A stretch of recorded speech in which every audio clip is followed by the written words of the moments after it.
कि balancing of redox reaction इस topic की सबसे इंपॉर्टेंट पोर्शन है। सबसे इंपॉर्टेंट क्या कह सकते हो, मेजर पोर्शन वही है, सब कुछ उसी में है, क्योंकि अल्टीमेटली आपको रिएक्शन की स्टोक्योमेट्री पे क्वेश्चन आंसर करना है, और रिएक्शन की स्टोक्योमेट्री का क्वेश्चन तभी आंसर होगा जब रिएक्शन बैलेंस हो पाएगा। और कल मैंने आपको बताया था कि रेडॉक्स रिएक्शन को बैलेंस करना इतना आसान नहीं होता है। रेडॉक्स रिएक्शन की बैलेंसिंग जो है वो प्रॉपर मेथड से होती है, हिट एंड ट्रायल से कोई बैलेंस नहीं कर सकता है। देयर आर प्रॉपर मेथड्स, एक नहीं कई मेथड्स हैं, हम सिर्फ एक मेथड की बात करेंगे। सो जो कि स्टैंडर्ड है।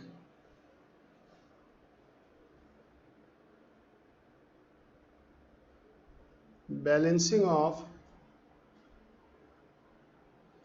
redox reaction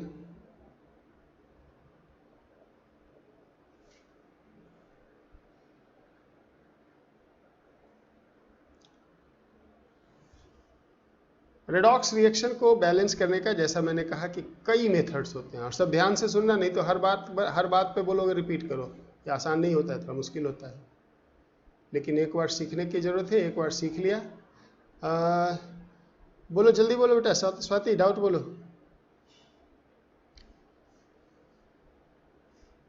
स्वाति का कोई डाउट है, जल्दी बोलो बेटा। आवाज ही नहीं आ रही है,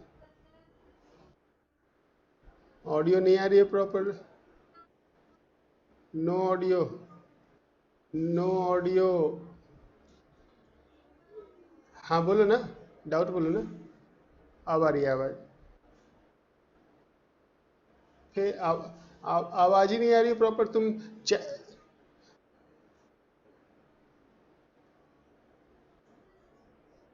हाँ बोलो ना, क्वेश्चन क्या है, चल लास्ट में पूछ लेना।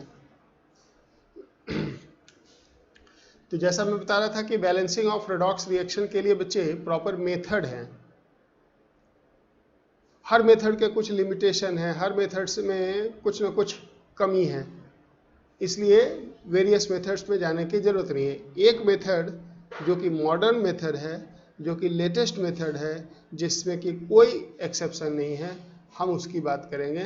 एंड दैट इज, वो हमारे एनसीईआरटी में भी वही मेथड है, दैट इज कॉल्ड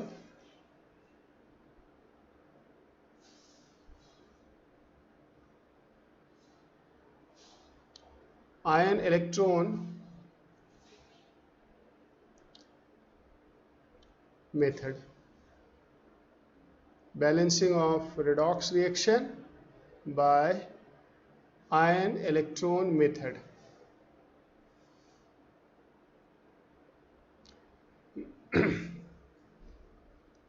सीखना है इसको पहले। आयन इलेक्ट्रॉन मेथड के सर्टेन स्टेप्स हैं, 5 स्टेप्स हैं, और वो 5 स्टेप्स उसी ऑर्डर में लगाना है। तो पहले तो हम स्टेप बाय स्टेप सीखेंगे। एक बार जब आपने सीख लिया तो उस पर इतनी प्रैक्टिस होनी चाहिए कि आपको नंबर ऑफ स्टेप्स नहीं याद करना, आपको ऑटोमेटिकली वो स्टेप अप्लाई हो जाना चाहिए कि पहले ये लगेगा, फिर ये लगेगा, फिर ये लगेगा, फिर ये लगेगा, और बैलेंस हो जाएगा लास्ट में। और once you are confident in that, एक बार आपने सीख लिया बैलेंसिंग ऑफ रेडॉक्स रिएक्शन, तो उसके बाद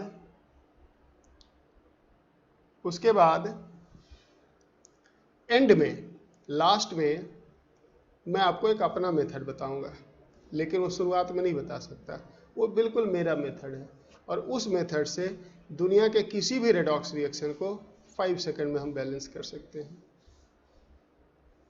और आपको एक्चुअली वही चाहिए, टेक्निक चाहिए, लेकिन टेक्निक शुरुआत में नहीं, पहले केमिस्ट्री सीखनी है, पहले नॉलेज लेना है, फिर बाद में टेक्निक लगाना है उस पर। तो पहले आयन इलेक्ट्रॉन मेथड को स्लो धीरे धीरे सीखना है कि क्या है। मैं बार बार थोड़ा सा बैकग्राउंड बना रहा हूँ कि थोड़ा मुश्किल मेथड है। तो एक रिएक्शन लिखते हैं और उसी पे स्टेप्स को अप्लाई करते जाएंगे, तो स्टेप्स भी लिखा जाएगा और अंत में एक रिएक्शन भी बैलेंस होके आ जाएगा। एक रिएक्शन लिखते हैं हम KMnO4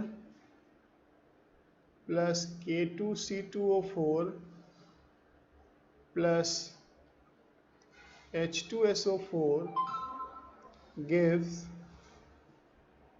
K2SO4 plus MnSO4 plus CO2 plus H2O। इस रिएक्शन को बैलेंस करना है और इस पे आयन इलेक्ट्रॉन मेथड अप्लाई करना है। सबसे पहले ध्यान से सुनो, आपको आइडेंटिफाई करना है इसमें कि चेंज कहां कहां हो रहा है। तो मुझे लगता है कि इतना हमने आइडेंटिफाई कर लिया कि अब सब लोग तुरंत पकड़ लेंगे कि अच्छा मैंगनीज में चेंज एक तो हो रहा है +7 से +2, बोलो दिखता है कि नहीं। और कार्बन में चेंज हो रहा है +3 से +4, चेक करो। अब ये सब सेकेंडरी बातें हो गई बैलेंसिंग में, ये सब बिल्कुल फर्स्ट स्टेप है, ये सब स्टेप है ही नहीं। इतना तो बस देख के ही बता देना है। जल्दी से बोलो, कार्बन का दोनों साइड ऑक्सीडेशन नंबर आपको समझ में आया? फटाफट बोलो जल्दी से सबको। ठीक है, अब देखो क्या करना है। आयन इलेक्ट्रॉन मेथड नाम से ही है आयन, इस रिएक्शन में तो कहीं आयन दिख ही नहीं रहा है।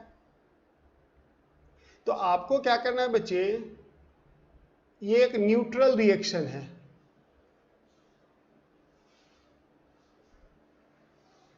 न्यूट्रल रिएक्शन का मतलब सब कंपाउंड है, कोई आयन नहीं है।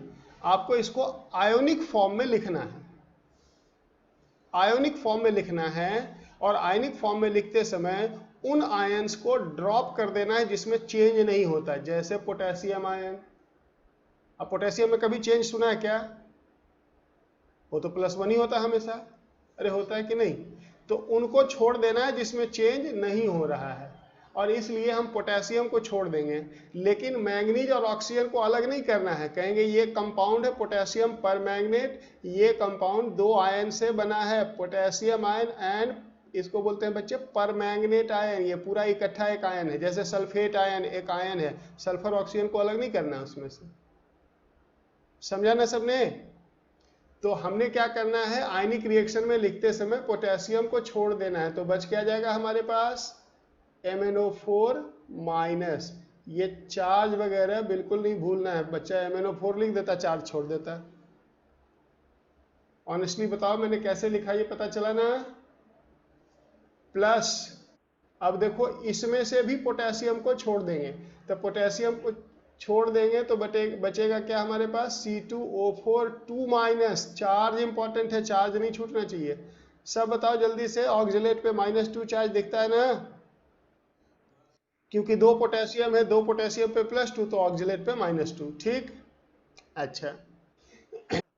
रेडॉक्स रिएक्शन, रेडॉक्स रिएक्शन हमेशा एक मीडियम में होता है, यानी रेडॉक्स रिएक्शन को होने, रेडॉक्स रिएक्शन, कौन बोल रहा है? रेडॉक्स रिएक्शन को होने के लिए, रेडॉक्स रिएक्शन को होने के लिए एसिडिक या बेसिक मीडियम चाहिए। हम कहेंगे ये रेडॉक्स रिएक्शन एसिडिक मीडियम में हो रहा है। बताओ दिखता है क्या? ये मीडियम प्रोवाइड कर रहा है।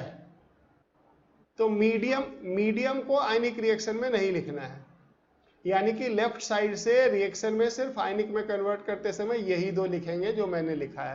पोटेशियम छोड़ दिया हमने, सल्फ्यूरिक एसिड को छोड़ दिया, वो मीडियम है। आगे कभी NaOH आएगा, उसको भी छोड़ देंगे। अब राइट साइड में देखो, पोटेशियम सल्फेट का कुछ नहीं आएगा, क्योंकि ना पोटेशियम में कोई चेंज है ना सल्फेट में। मानते हो इस बात को? इसमें से कुछ नहीं आगे कैरी फॉरवर्ड होगा। और मैंगनीज सल्फेट में से केवल मैंगनीज आयन लिखा जाएगा, क्योंकि चेंज जिसमें हो रहा है, जिसमें नहीं हो रहा उसको छोड़ देना है। सल्फेट में कोई चेंज नहीं है। समझ गया ना? और समझा कि? और अगर कोई कोवेलेंट कंपाउंड है जिसमें चेंज हो रहा है, तो वो जैसा है वैसे ही लिख देना है, CO2। क्यों मैंने लिखा? क्योंकि ये आयनिक कंपाउंड नहीं है, आयनिक कंपाउंड से आयन लिखेंगे ना, कोई कोवेलेंट कंपाउंड है और उसमें चेंज इन्वॉल्व है, तो जैसा है वैसा लिख देना। वाटर वगैरह को नहीं लिखना है, क्योंकि वाटर में हाइड्रोजन ऑक्सीजन है, उसमें कोई चेंज नहीं है, हाइड्रोजन लेफ्ट में भी +1 है, राइट में भी +1 है। ये हो गया इस रिएक्शन का आयोनिक फॉर्म। जल्दी से बताओ, ये समझ में आया सबको मैंने कैसे लिखा? तो सबसे पहले आपको रेडॉक्स रिएक्शन जो कि न्यूट्रल फॉर्म में होगा उसको आयोनिक फॉर्म में लिख देना है। इतना समझे तो आगे चलते हैं, क्योंकि अभी स्टेप 1 भी नहीं लिखा है, अब स्टेप 1 में लिखूंगा। सबसे पहले तो आयनिक रिएक्शन में लिखना है, आयन इलेक्ट्रॉन मेथड आयनिक रिएक्शन पे अप्लाई होता है, तो आपको न्यूट्रल रिएक्शन को आयनिक रिएक्शन में कन्वर्ट करके लिखना है। ये देखो, कोई कह रहा होगा रिपीट करो, चलो ठीक है ना। तो ये आ गया ऊपर वाले रिएक्शन का आयोनिक फॉर्म। अब देखो स्टेप 1, मेरे साथ साथ आप लैंग्वेज लिखते चलेंगे स्टेप का, उसके बाद जब मैं अप्लाई करूंगा तो आप सीखेंगे। Split the redox reaction into 2 half reaction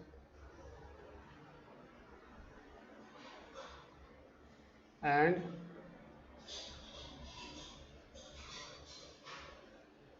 balance them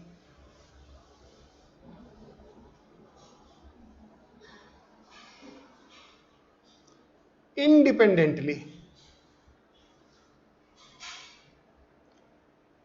इसका क्या मतलब हुआ? ये जो रेडॉक्स रिएक्शन है इसको 2 हाफ रिएक्शन में, कौन से 2 हाफ रिएक्शन में? Oxidation half reaction, reduction half reaction, समझा क्या? इसको 2 रिएक्शन में ब्रेक कर देना है, ये ऑक्सीडेशन है ये रिडक्शन है, और दोनों को इंडिपेंडेंटली बैलेंस करना है। अब ये बताओ कि मैंगनीज +7 से +2 जा रहा है, दिख ही रहा है ना सबको? अरे मैंगनीज +7 से +2 जा रहा है, रिडक्शन है या नहीं? तो देखो मैं इसको स्प्लिट करने जा रहा हूं, सब लोग ध्यान से देखना, मैं इसको स्प्लिट करने जा रहा हूं। मैं इसको लिखूंगा MnO4 minus going to Mn2 plus and it Mn2 plus and this is reduction.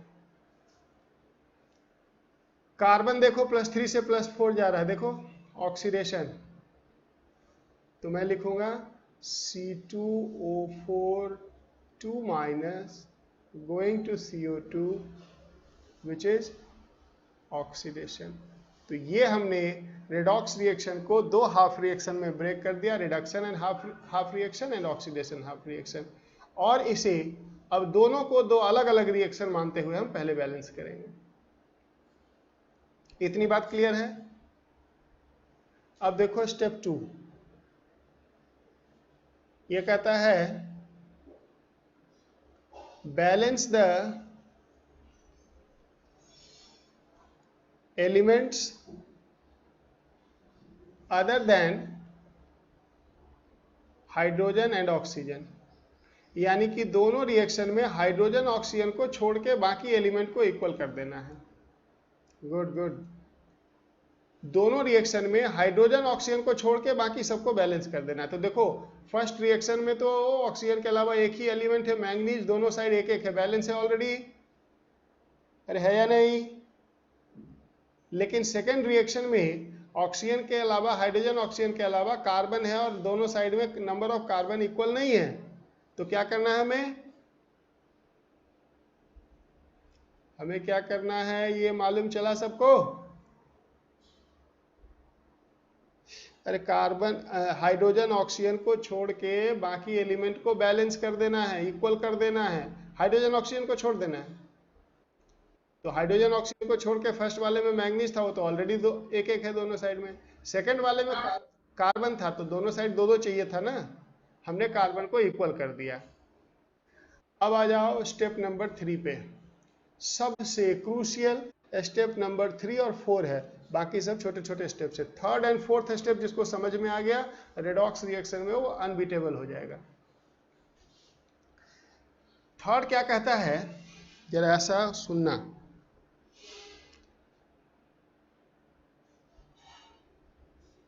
Balance the net change in oxidation number by adding electron to the higher oxidation number side. अब देखो ये क्या कह रहा है, net change in oxidation number. तो सबसे पहले फर्स्ट वाला रिएक्शन को लिखते हैं।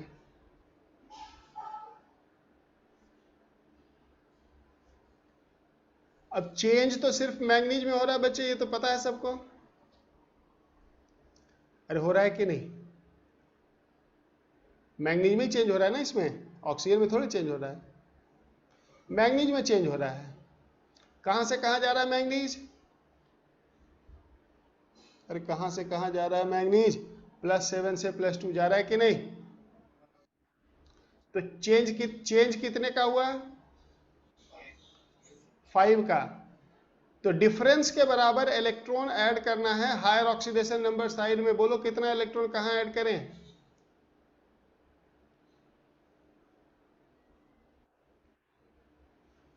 ईमानदारी से बताओ, ये बात समझा कि नहीं सबने?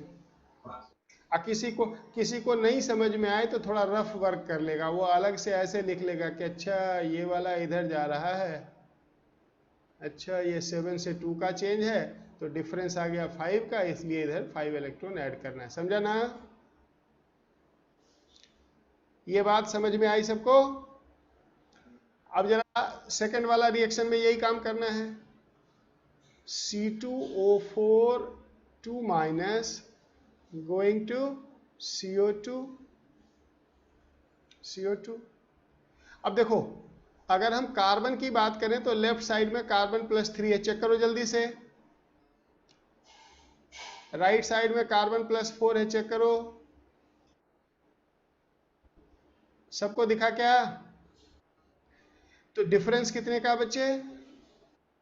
1 का है ना? लेकिन यहां देखो मैंने क्या लिखा था, नेट चेंज, टोटल चेंज देखना है बच्चे हमें, एक कार्बन एटम पे नहीं, टोटल चेंज देखना है। और टोटल चेंज में 2 कार्बन आ जाएगा, ऊपर में एक ही मैंगनीज था लेकिन नीचे 2 कार्बन है। समझ में आता है क्या सबको? अरे टोटल चेंज बैलेंस करना है, कहेंगे 2 कार्बन +3 से +4 जा रहा है। समझा क्या? और इसलिए कहेंगे कि इधर टोटल था 6, इधर टोटल है 8, और इसलिए डिफरेंस जो है वो 2 का है। ये बात समझ में आया सबको? पक्का? एक कार्बन को नहीं बैलेंस करना था, टोटल कार्बन पे चार्ज बैलेंस करना था, ऑक्सीडेशन नंबर बैलेंस करना था। और इसलिए राइट साइड में, अच्छा राइट साइड में इस बार इलेक्ट्रॉन आएगा कि नहीं? हायर साइड में, लेफ्ट साइड में +6, राइट साइड में +8, हायर साइड में डिफरेंस के बराबर इलेक्ट्रॉन ऐड कर देना। और वैसे भी ऊपर वाला रिडक्शन है, gain of electron left side में ही आएगा, नीचे वाला ऑक्सीडेशन है तो loss of electron right side में ही आएगा। याद रखना, दोनों हाफ रिएक्शन में इलेक्ट्रॉन अपोजिट साइड में होगा।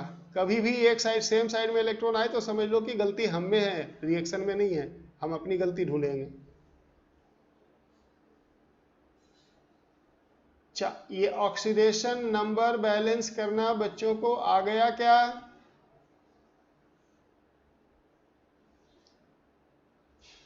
आवाज ही नहीं है। ऑक्सीडेशन नंबर बैलेंस करना आया क्या? क्या करना है?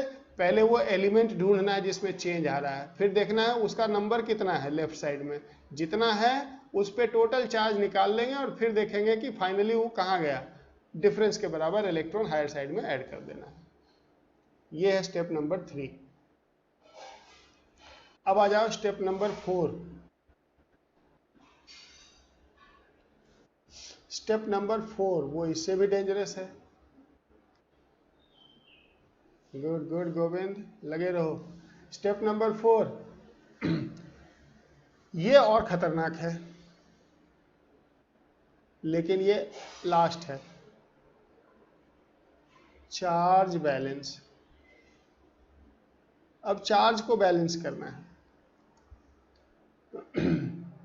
चार्ज को बैलेंस करते समय हमें यह देखना पड़ेगा कि रेडॉक्स रिएक्शन एसिडिक मीडियम में हो रहा है कि बेसिक मीडियम में। तो यहां से पता चलेगा कि ये रेडॉक्स रिएक्शन एसिडिक मीडियम में हो रहा है ना। तो चार्ज बैलेंस एसिडिक मीडियम में अलग तरीके से होगा। In acidic medium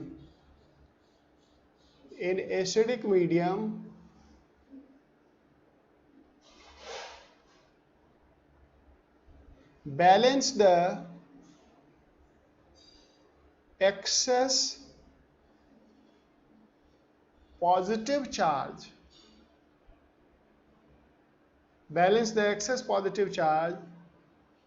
by adding H plus on opposite side। B वाला मैं केवल लिख दे रहा हूं, उसको अभी समझाऊंगा नहीं, क्योंकि वो अगले रिएक्शन में बेसिक मीडियम लूंगा तब समझाऊंगा। इन बेसिक मीडियम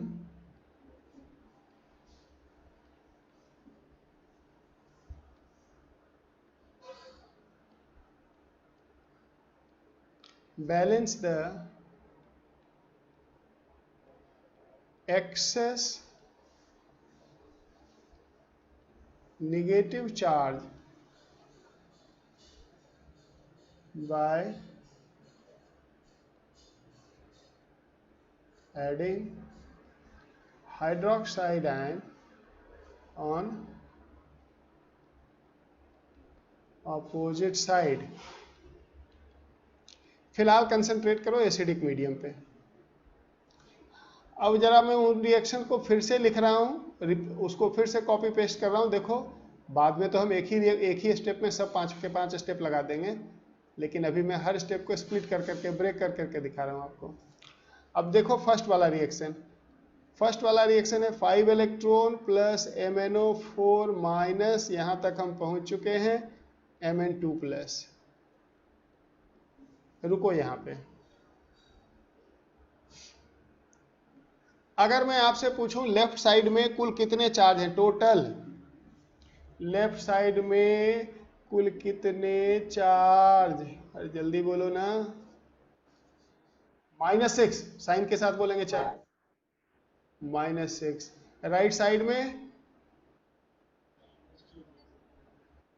तो कौन साइड बड़ा है, जिस साइड बड़ा चार्ज वही चार्ज दोनों साइड में अपने को लाना है।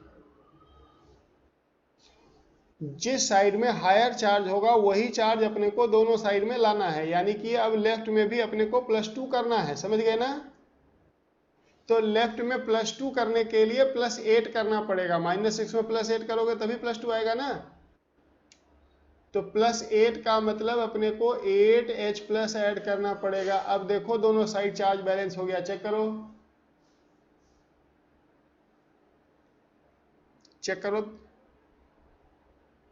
हो ही जाएगा। -6 + 8 +2, राइट साइड में भी +2। ये चार्ज कैसे बैलेंस हुआ है एसिडिक मीडियम में, समझा क्या। एसिडिक मीडियम में क्या करना है बच्चे, जिधर बड़ा चार्ज है देख लेना है, हायर चार्ज को इक्वेट करना है, समझा ना। हायर चार्ज को इक्वेट करना है तो जिधर चार्ज बड़ा होगा उसके अपोजिट साइड में आपको H+ लगाना पड़ेगा। देखना पड़ेगा कितना H+ लगाएं कि दोनों साइड चार्ज बराबर हो जाए, ठीक ना। अब इसका दूसरा वाला पार्ट देखो। दूसरा वाला रिएक्शन वो था अपना C2O4 2 minus, good, C2O4 2 minus. Right side में हमने लिखा है, क्या लिखा है राइट साइड में 2CO2, हाँ, ट्वाइस CO2 + 2 इलेक्ट्रॉन। अब ये बताओ कि इसमें खुद से देख के बताओ कि H+ किधर लगेगा।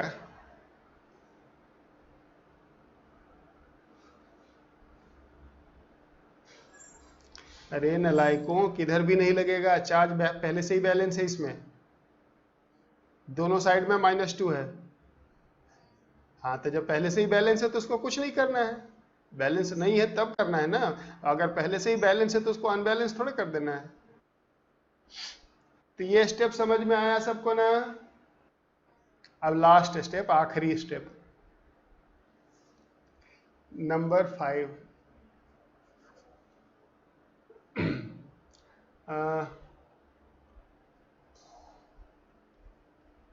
Balance hydrogen and balance hydrogen and oxygen, balance hydrogen and oxygen by adding water on appropriate side। फिर इसी में अब दूसरा स्टेप नहीं लगाना है, equate the number of electrons by multiplying with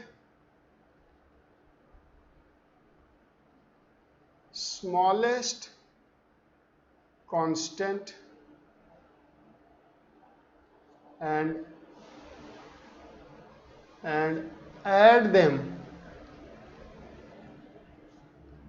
to obtain the balanced redox reaction। अब देखो, सबसे पहले करा balance hydrogen oxygen. Hydrogen oxygen को बैलेंस करते समय वाटर को यूज करना, वाटर के लिए फ्रीडम है, लेफ्ट राइट जहां मर्जी यूज कर लो। अब देखो फर्स्ट वाले में लेफ्ट साइड में 8 हाइड्रोजन है ना बच्चे, और फर्स्ट वाले रिएक्शन में 8 हाइड्रोजन नहीं दिख रहा सबको, और राइट में एक भी नहीं है। तो 8 हाइड्रोजन कितने वाटर से आएगा जल्दी बोलो। अच्छा, हाइड्रोजन ऑक्सीजन में एक को बैलेंस कर दोगे तो दूसरा अपने आप बैलेंस हो जाएगा, उसकी हिम्मत नहीं है कि वो रह सकता बिना बैलेंस हुए। देख लो, अब हमने हाइड्रोजन को बैलेंस किया, ऑक्सीजन ऑटोमेटिकली बैलेंस हो गया। चेक करो नीचे वाले रिएक्शन में कितना हाइड्रोजन, कितना वाटर किधर लगेगा,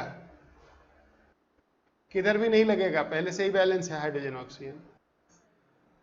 तो क्या करना है, पहले हाइड्रोजन ऑक्सीजन को बैलेंस कर देना है वाटर को यूज करते हुए, और उसके बाद दोनों इक्वेशन में नंबर ऑफ इलेक्ट्रॉन इक्वल करना है।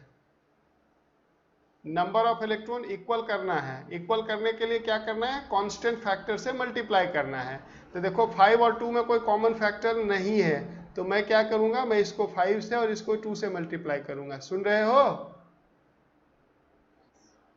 ताकि दोनों में नंबर ऑफ इलेक्ट्रॉन एलसीएम के बराबर हो गया। देखो 10-10 इलेक्ट्रॉन हो गया कि नहीं, और उसके बाद ऐड कर देना है। ऐड क्यों करना है, ताकि इलेक्ट्रॉन कैंसिल हो जाए, फाइनल इक्वेशन में इलेक्ट्रॉन नहीं बचे। देख लो बच्चे, ये 5 to 10 हो गया ना, ये देखो 5 to 10 हो गया, इलेक्ट्रॉन कैंसिल हुआ कि नहीं, अरे हुआ कि नहीं। तो अब जो मिलेगा वो एक बैलेंस्ड रेडॉक्स रिएक्शन होगा। मैं लिखने जा रहा हूं, ये देखो ये 2 यहाँ पे है, तो इस 2 से जब मल्टीप्लाई करेंगे तो इधर आएगा 16H प्लस। जल्दी बोलो आएगा कि नहीं, 16H plus plus 2MnO4 minus plus 5C2O4 2 minus gives 2Mn2 plus 10CO2 plus 8 water. जल्दी बोलो ये कैसे लिखा, पता चला ना बच्चे। इसको 2 से मल्टीप्लाई किया, इसको 5 से मल्टीप्लाई किया, तो 2 से मल्टीप्लाई करोगे तो इधर हो जाएगा 16, इधर हो जाएगा 2, इधर हो जाएगा 2 और इधर हो जाएगा 8। इधर 5 से मल्टीप्लाई किया तो इधर 5 लगेगा, इधर 10 हो जाएगा, ये देखो इधर 10 है इधर। ये है बैलेंस्ड रेडॉक्स रिएक्शन, हो गया। अब क्या करना है, लास्ट में इसको फिर से न्यूट्रल रिएक्शन में कन्वर्ट कर देना है। और न्यूट्रल रिएक्शन में कन्वर्ट करते समय जो कोएफिशिएंट यहाँ पे है वही कोएफिशिएंट ऊपर लिख देना है, समझा ना। देखो मैं लिखने जा रहा हूं बैलेंस रेडॉक्स रिएक्शन, ध्यान से देखना सब। 2KMnO4, ये 2 कहां से आया पता है ना, ये वाला 2KMnO4 प्लस 5K2C2O4, पता है ना 5 क्यों लिखा मैंने, प्लस 8H2SO4, जल्दी बोलो ये मैंने कहां से लिख दिया। हाइड्रोजन आयन मेन रिएक्शन में किस फॉर्म में है, जल्दी बताओ। हाइड्रोजन आयन का सोर्स क्या है, H2SO4। तो एक H2SO4 में कितने हाइड्रोजन आयन, 2, तो 16 कितने से आएंगे, आएगा ना बच्चे।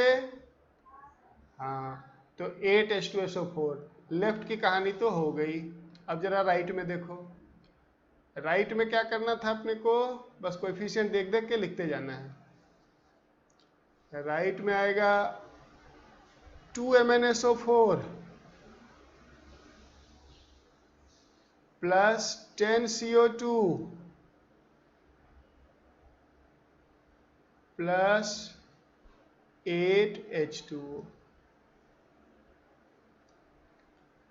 अब लास्ट, ये करने के बाद पोटेशियम आयन, सोडियम आयन, वो सब आयन जिसमें चेंज नहीं होता वो रह जाएगा, वो नहीं आएगा क्योंकि हमने रेडॉक्स बैलेंस किया है। तो क्या करना है, लास्ट में वैसे आयन जिनका चेंज नहीं होता उनको देख के इंस्पेक्शन से जांच करके बैलेंस कर देना है। कैसे देखो, लेफ्ट साइड में पोटेशियम काउंट करो कितना है, 2 और 10 12, दिखा क्या, लेफ्ट साइड में 12 पोटेशियम है, दिख रहा है ना सबको। राइट में एक भी नहीं है, और राइट में पोटेशियम का कंपाउंड है K2SO4, एक मिनट, K2SO4, ओरिजिनल रिएक्शन में जाके देखो, K2SO4, ये आ जाएंगे 6। बोलो ये 6 कहां से लिखा मैंने, यहां से 2 और 10 12, 6 × 2 12, समझा। पोटेशियम सल्फेट को इंस्पेक्शन से बैलेंस कर देना है। अब जाके ये बैलेंस रेडॉक्स रिएक्शन हुआ। आपको लगता है कि ये रिएक्शन हीट एंड ट्रायल से कोई बैलेंस कर सकता है, सुबह से शाम तक झक मारते रहेगा, उससे बैलेंस नहीं होगा ये, जब तक उसको मेथड नहीं आता। ये है रेडॉक्स रिएक्शन। लेकिन मैंने आपको प्रॉमिस किया है कि at the end of this chapter इस रेडॉक्स रिएक्शन को जैसे अभी लिखा हुआ है वैसे ओरिजिनल रिएक्शन से ये लिखने में 5 सेकंड लगेगा आपको, सिर्फ 5 सेकंड। लेकिन पहले रास्ते सब देखने हैं, कहाँ कहाँ पे क्या क्या होता है ये सब सीखना है पहले, फिर बाद में एक्सपर्ट मेथड लगाना है। और अल्टीमेटली आपसे क्वेश्चन क्या पूछा जाता है मालूम है, इसमें आपसे क्वेश्चन पूछा जाता है, सुनो, कि 1 मोल पोटेशियम पर manganate KMnO4 will oxidize how many moles of K2C2O4। छोटा सा क्वेश्चन है, लेकिन उसके लिए इतना बड़ा काम करना पड़ेगा। और तब जाके वो कहेगा कि क्योंकि 2 मोल KMnO4 ऑक्सीडाइजेज 5 मोल K2C2O4, सही है कि नहीं, और इसलिए 1 मोल KMnO4 will oxidize 5/2 मोल। समझ गया क्या, ये काम अपने को करना है, और ये काम अगर करना है तो उसके लिए बैलेंसिंग हर्डल है, बैलेंसिंग करना पड़ेगा। समझ गए सभी लोग, पक्का। तो ये है बैलेंसिंग ऑफ रेडॉक्स रिएक्शन। अगर आप सीख गए तो एक और रिएक्शन लेते हैं, अब एक रिएक्शन लो,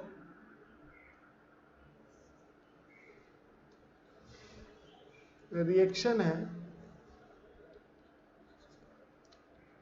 K2C2O4, K2C2O4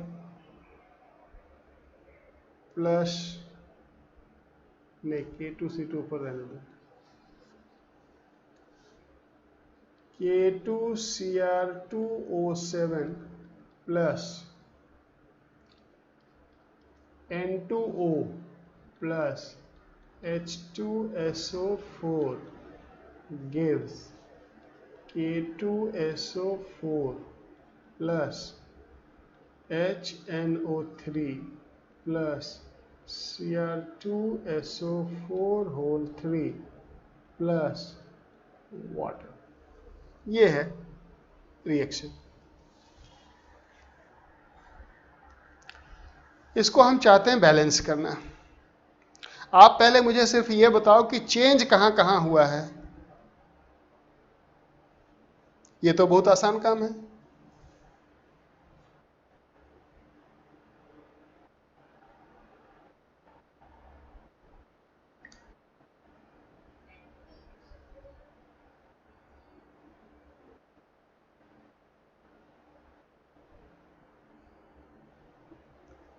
K2CrO2 कहाँ लिखा है मैंने? कंपाउंड तो सही से पढ़ो बच्चे।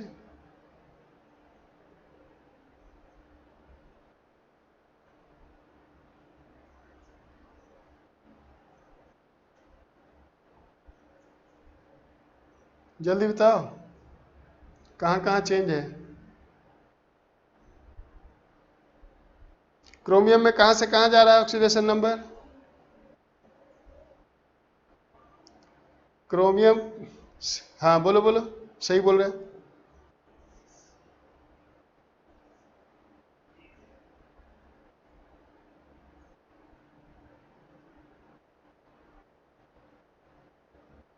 सिक्स से 3 में जा रहा है।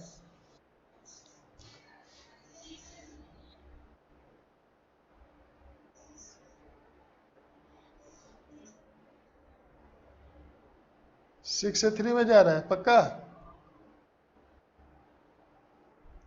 Hello students, myself Dr. Rajkumar Singh, your favorite biology educator at Unacademy. और नाइट्रोजन, नाइट्रोजन का क्या हो रहा है? नाइट्रोजन कहां से कहां गया? प्लस, सब पिटेगा सब पिटेगा, सब नालायक हो गया है। लेफ्ट साइड में नाइट्रोजन +1 है,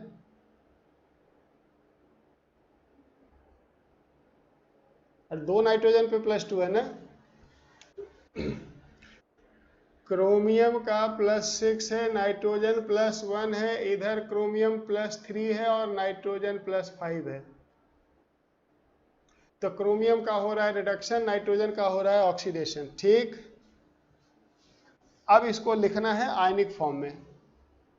तो अगर इसको आयनिक फॉर्म में लिखना है तो इसमें से केवल पोटेशियम आयन को छोड़ देना है, क्रोमियम ऑक्सीजन को अलग नहीं करना है। Cr2O7-2, इसको बोलते हैं डाइक्रोमेट आयन, जानते हो? ये है डाइक्रोमेट आयन। और इसको पूरा लिखना है। ये आयनिक कंपाउंड नहीं है, कोवेलेंट कंपाउंड है, दोनों नॉन मेटल है ना बच्चे, तो ये कोवेलेंट कंपाउंड है, तो इसको पूरा एज सच लिखना है। सल्फ्यूरिक एसिड मीडियम है, नहीं लिखना है। क्रोमियम कहाँ गया? क्रोमियम +3 में, क्रोमियम सल्फेट में से सल्फेट को छोड़ देना है, उसमें तो चेंज होता नहीं, सिर्फ उसी को लिखते हैं ना जिसमें चेंज होता है, उसी का आयन लिखते हैं।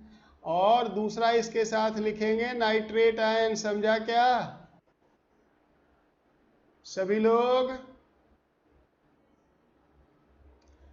अब इसको स्प्लिट करते हैं, अब इसको स्प्लिट करते हैं तो क्रोमियम का रिडक्शन हो रहा है, ये तो सबको पता ही है।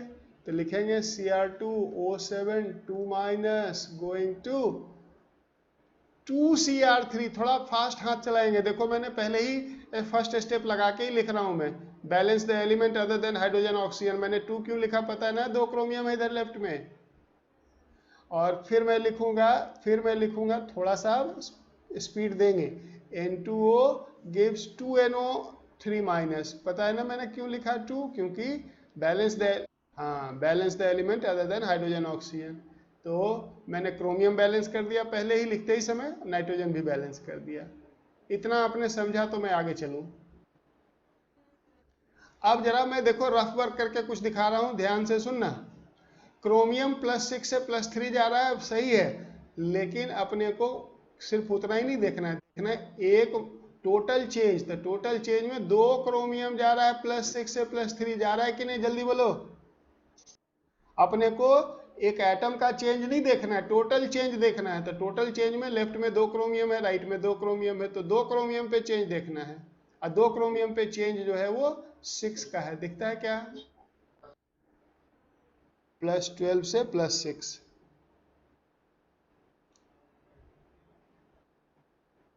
तो 6 का चेंज है। तो बताओ कितने इलेक्ट्रॉन किधर ऐड करें, 6 ना, 12 किस लिए। Net change in oxidation number के बराबर इलेक्ट्रॉन ऐड करना है हायर साइड में। तो दूसरे सेकंड रिएक्शन में आप सोच के बताओ कितना इलेक्ट्रॉन ऐड करोगे, किधर ऐड करोगे, सही सही बताना। बड़ी मेहनत कर दिया मैंने इसको समझाने में आपको, अब आप थोड़ा मेहनत करो।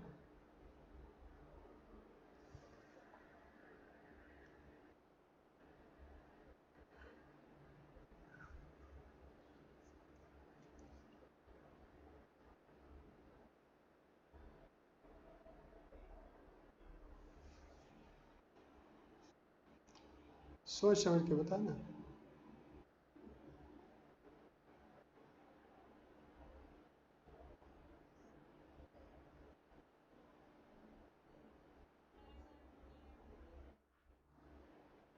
राइट साइड में कितना इलेक्ट्रॉन,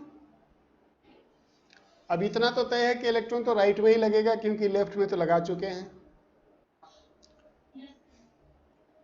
+2 से +10 जा रहा है टोटल।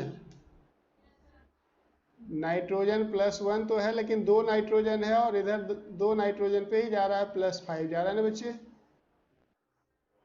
बाद में ये सब आपको रिएक्शन में ही देख लेना है, अलग से नहीं लिखना है, अलग से तो आपको समझाने के लिए मैं रफ में लिख रहा हूँ ये सब। तो 2 से 10 गया, 8 का चेंज है, 8 इलेक्ट्रॉन राइट साइड में ऐड कर दिया ना। अब चार्ज जरा देखो,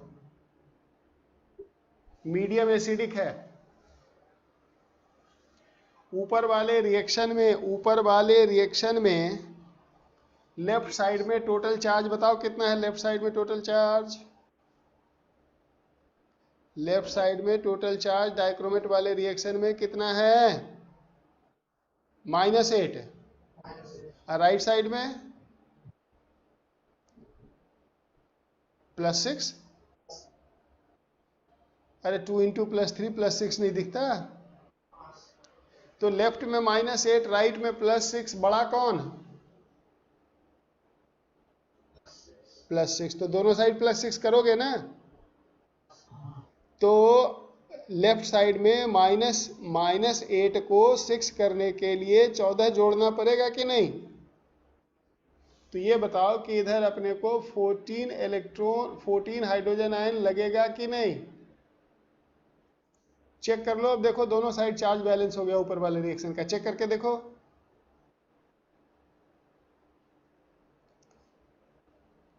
लेफ्ट साइड में टोटल चार्ज +14 -6 -2, -6 -2 -8 और +14 +6, राइट साइड में 2 × 3 +6।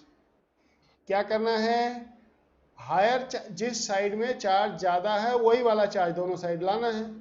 तो जिधर कम होगा उधर आपको H+ ऐड इतना ऐड करना है कि अब चार्ज इक्वल हो जाए। तो नीचे वाले रिएक्शन में टोटल चार्ज लेफ्ट में कितना, 0, राइट में कितना,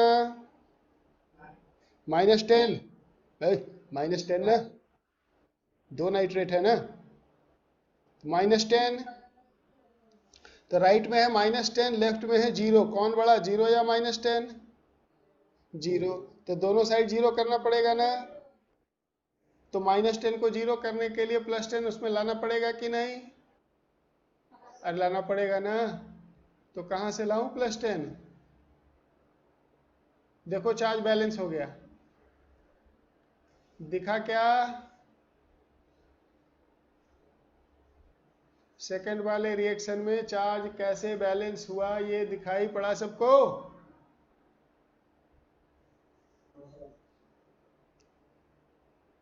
तो अब ये बताओ कि चार्ज बैलेंस हो गया तो इसके बाद अब बचा क्या? हाइड्रोजन ऑक्सीजन ही तो बचा। फर्स्ट वाले रिएक्शन में लेफ्ट साइड में टोटल 14 हाइड्रोजन दिखता है। अगर फर्स्ट वाले रिएक्शन में लेफ्ट साइड में टोटल 14 हाइड्रोजन है, राइट में एक भी नहीं, तो हाइड्रोजन को बैलेंस करने के लिए इसको 7 ग्लास पानी पिलाने पड़ेंगे। तो नीचे वाले रिएक्शन में राइट साइड में 10 हाइड्रोजन है, लेफ्ट में एक भी नहीं, तो 10 हाइड्रोजन के लिए कितने पानी पिलाओगे इसे?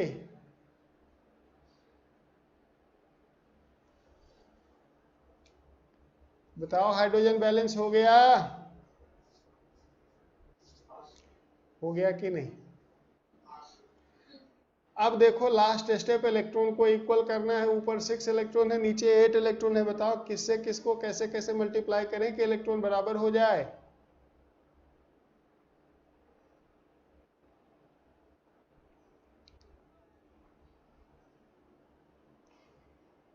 ऊपर वाले को अगर हम 4 से मल्टीप्लाई कर दें और नीचे वाले को 3 से मल्टीप्लाई कर दें तो देखो इलेक्ट्रॉन इक्वल हो जाएगा। बताओ होगा कि नहीं?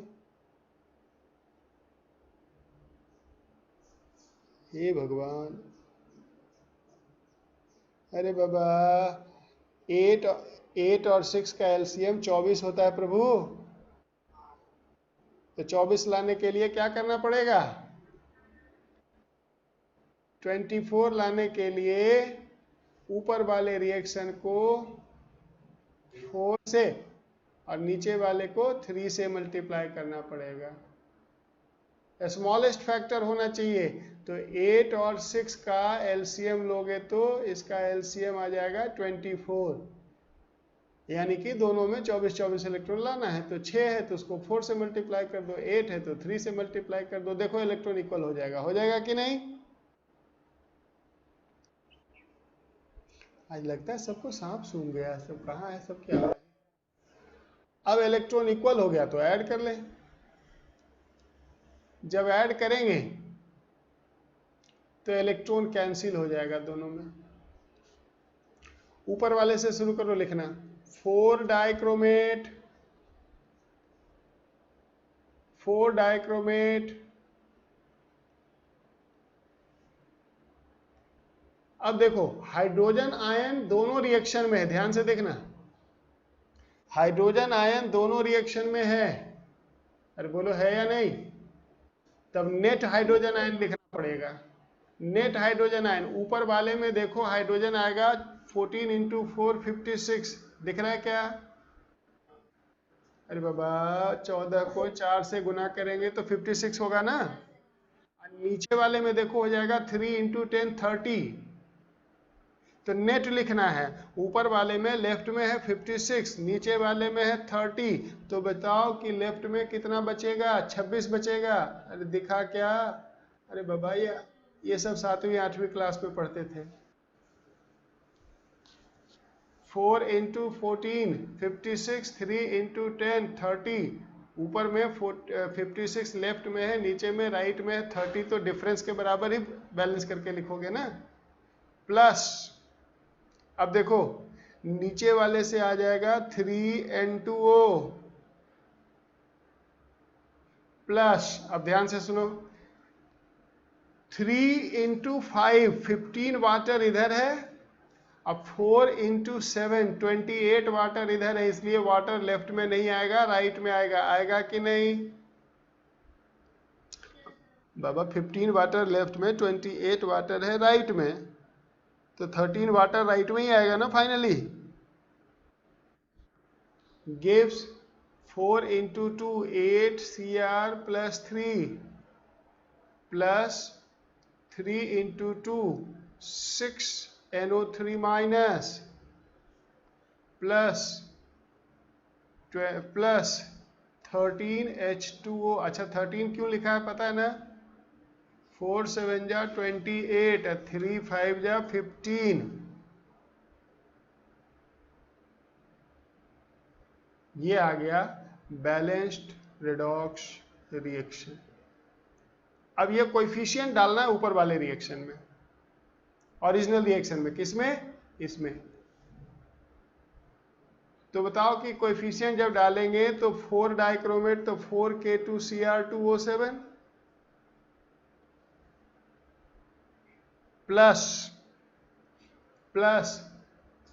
3N2O plus 13H2SO4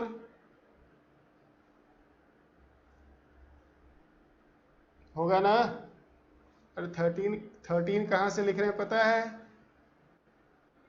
gives. अब देखो जरा, राइट साइड में क्रोमियम का क्या फॉर्म है? राइट साइड में क्रोमियम का फॉर्म यहां देखो दिख रहा है आपको। राइट साइड में क्रोमियम का फॉर्म ये है Cr2SO4 होल 3। तो इसलिए जो 8 क्रोमियम है हमारे पास राइट साइड में, उसको हम कैसे लिखेंगे? 4Cr2SO4 whole 3। ये कैसे लिखा पता है ना? 8 था तो 4 इंटू 2 8 हो जाएगा, होगा प्लस 6 HNO3 प्लस 13 वाटर। अब केवल पोटेशियम बच गया होगा, उसको और लिख देते हैं। 4 इंटू 2 8 पोटेशियम, तो राइट में लिखेंगे 4K2SO4। समझ गया क्या? इस तरह से रेडॉक्स रिएक्शन को बैलेंस करते हैं। तो आपको क्या करना है, आज मैंने 2 ही रिएक्शन बैलेंस किए हैं।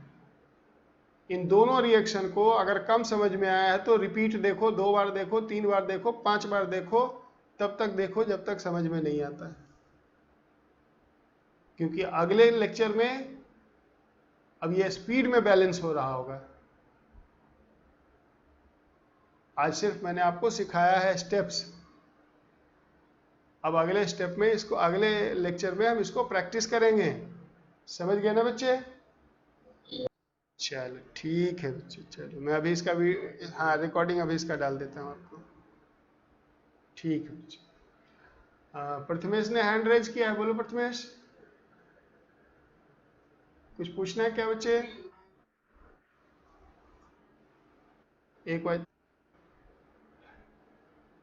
CrO5 में अभी बताता हूँ। नहीं एक्सेप्शन नहीं है, वो कंपाउंड ही अलग है। CrO5 ये जो कंपाउंड है ना प्रथमेश, BrO5, Br या Cr? ये जो मैंने लिखा है यही ना, ये जो मैंने लिख रखा है यही ना। तो ये कंपाउंड, हाँ ये कंपाउंड थोड़ा अलग है। इसको रेडॉक्स रिएक्शन में नहीं है। रेडॉक्स रिएक्शन में जो बताता है वो बेवकूफ़ है। ये है इनऑर्गेनिक केमिस्ट्री। इसमें ऐसे है, ये इसमें क्रोमियम के साथ 2 परऑक्साइड लगे हुए हैं, ऐसे 2 परऑक्साइड। ये इनऑर्गेनिक केमिस्ट्री है बच्चे। 2 परऑक्साइड लगे हुए हैं और 1 ऑक्साइड लगे हुए हैं। और इसलिए इसको असल में इसको ऐसे लिखा जाता है CrO2 2 टाइम्स O। जब ऐसे लिखते हैं ना O2, तो इसका मतलब होता है पेरोक्साइड। समझा? पेरोक्साइड, तो पेरोक्साइड तो 2 पेरोक्साइड पे देखो -4 हो जाएगा, इधर -2 हो जाएगा, इसलिए इस पे +6 हो जाएगा। समझा ना? लेकिन ये अभी समझ गया तो ठीक, नहीं समझा तो भी कोई दिक्कत नहीं है। ये 12th क्लास में ट्रांजिशन मेटल हमें पढ़ना है, उसमें ये एक अलग से कंपाउंड ही है। एनसीईआरटी में इस पर पूरा 1 पेज लिखा हुआ है, ये रेडॉक्स नहीं है। चलो ठीक है बच्चों, ठीक, ओके बच्चों। तो हो सकता है मंडे को आपकी क्लास होने में थोड़ी सी दिक्कत हो, तो ट्यूसडे से होगा, क्योंकि फिर से मैं थोड़ा ट्रैवलिंग में जा रहा हूँ, तो मंडे को अगर मैं पहुँच गया टाइम पे तो आपकी क्लास लूँगा, वो मंडे को मैं बता दूंगा। अगर लेट हो गया मुझे पहुँचने में तो ट्यूसडे से फिर अपनी क्लास होगी। नहीं, कल नहीं, अगले संडे को बॉन्डिंग का टेस्ट है, तैयारी करते रहो।